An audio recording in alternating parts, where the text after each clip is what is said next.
Hi friend, আমি কাকলি কর। আমি একটা নতুন রান্নার ভিডিও নিয়ে চলে এসেছি, যাকে বলে পটল শস্য। দেখো, পটলগুলো ধুয়ে আমি ভালো করে এরম লম্বা লম্বা করে কেটে নিয়েছি। এবার কড়াইতে আমি তেল গরম করতেও বসিয়ে দিয়েছি। এবার কড়াইতে দেখো তেল গরম হয়ে গেছে, পটলগুলো আমি ছেড়ে দিলাম। পটলগুলো যখন লালচে হয়ে যাবে ততক্ষণ পর্যন্ত এটা ভাজতে লাগবে। দেখো, এটা গরম ভাতে খেতে ভীষণ ভালো লাগে। যারা একবার রান্না করে খেয়ে দেখবে তারাই বুঝতে পারবে যেটা কতটা টেস্টি। এবার দেখো, এটা ভাজতে ভাজতে আমি কালো সর্ষে আর 6-7টার মতন কাঁচা লঙ্কা নিয়েছি, এটাকে ভালো করে পেস্ট করে নেব।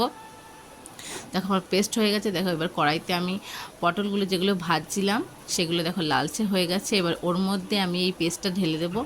তারপর তারপর পরিমাণ মতন হলুদ দিতে হবে, স্বাদ মতো লবণ দিতে হবে, আর স্বাদ মতন চিনি দিতে হবে। দেখো, এটাকে দেওয়ার পর ভালো করে এটাকে কষাতে হবে, আর একটু নাড়াতে হয় বেশিক্ষণ, কারণ সর্ষে লেগে গেলে ওটা ভালো লাগে না, পোড়া গন্ধ হয়ে যায়। এবার দেখো, অনেকক্ষণ পর এটা শুকিয়ে গেছে। দেখো, শুকানোর পর আমি সামান্য পরিমাণ জল দেবো যাতে পটলটা সেদ্ধ হয়।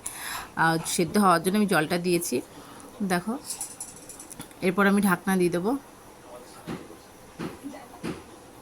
দেখো ফ্রেন্ড, তোমাদের এটা যদি ভালো লাগে রান্নাটা, তাহলে তোমরা একটু প্লিজ আমাকে লাইক করো অ্যান্ড কমেন্ট করো, অবশ্যই জানিও, আর চ্যানেলটাকে সাবস্ক্রাইব করো। দেখো, পটলটা অনেকটাই শুকিয়ে এসছে, ঢাকনা খুলেও আমি দেখিয়ে দিয়েছি। দেখো, পটলটা পুরোটাই অনেকটাই শুকাচ্ছে, আর একটু বেশি টানাতে হবে। দেখো, অনেকটাই টেনে গেছে।